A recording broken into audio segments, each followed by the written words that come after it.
Officer Kane, I have a question for you. So, in a situation where you go and let's say someone's soliciting or whatever, it's not even, I don't even throw in soliciting because that money's of mine, all right? You see that someone or a young lady's under duress or something. How does the average citizen or somebody who maybe sees something, I know we have the National Call Human Trafficking Hotline and all this other stuff, because when I was in fear of an artist of mine that I knew may be involved, what is a way that maybe this young lady or can come and talk to someone, like ask if they're under duress or if they're okay or stuff like that? Because sometimes you get that feeling in your gut, something's not right, but you don't know what to do. So as an officer, tell us, what do we do? Yeah, that's a really common question. The tough thing with human trafficking is that victims don't tend to outcry. They don't generally see themselves as victims. So, and there's a lot of reasons for that. We don't really have the time to go into it psychologically and trauma here. But the first and most important thing is to stay safe. If you see something, I will always say, come from a police officer, please call 911. Dallas PD is wonderful, their vice unit is amazing, and their child exploitation unit is wonderful, and they'll do a really good job of figuring out what's going on.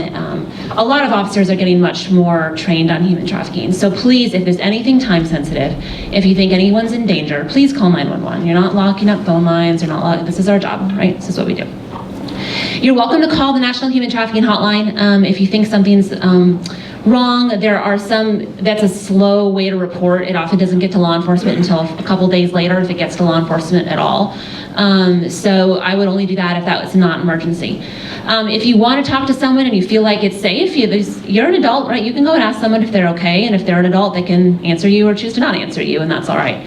But I just wouldn't push it, and don't put yourself in any situation that you don't feel safe. If you can get specifics, that's the best. So one of my jobs in my unit is to work through our tips that we get on human trafficking. So we get around 200 tips a year. So I've seen a lot of tips from civilians on trafficking.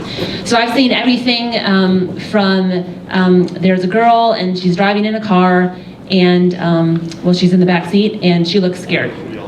And that came to me and I was like, we think she's being trafficked. So, I guess I've been trafficked then, because I was in the car as a teenager with my dad being scared, and crying and in a bad mood. So there's no specifics there. So if you can get something specific, like a address or a license plate or something, that would be helpful. But don't follow them, don't interact. If you think it's not safe, just please keep yourself safe. And I know that's not a very good answer, but it's really not a good answer, because this isn't someone in chains. These aren't kids being chained up in basements, handcuffed to a bed.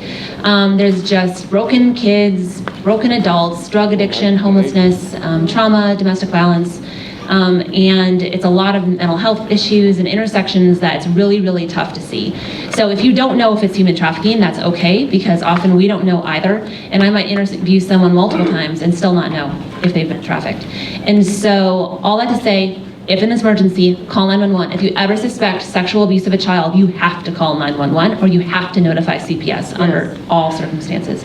And never be afraid to make those reports. Adults, there's a little bit more leeway. If they don't want to make a report, they don't have to. But you can always report on someone's behalf, and maybe someone can come call. So 911 if it's a child, 911 if you think there's an emergency or someone's in immediate danger. You can certainly do the National Human Trafficking Hotline if it's not an emergency situation. I would also suggest on the other side, make relationships with your local law enforcement and nonprofits that are actually working with real victims. We see a lot of nonprofits that have never actually met a real victim or worked on a real trafficking case. And there's a lot of misconceptions about trafficking. So in your area, CASA is really good, Traffic 911 is really good. Unbound, and I don't, if you have a nonprofit, I'm not naming it, I'm not saying, those are some of the ones off the top of my head that we've worked with directly who have advocates. I'm not trying to leave everyone out.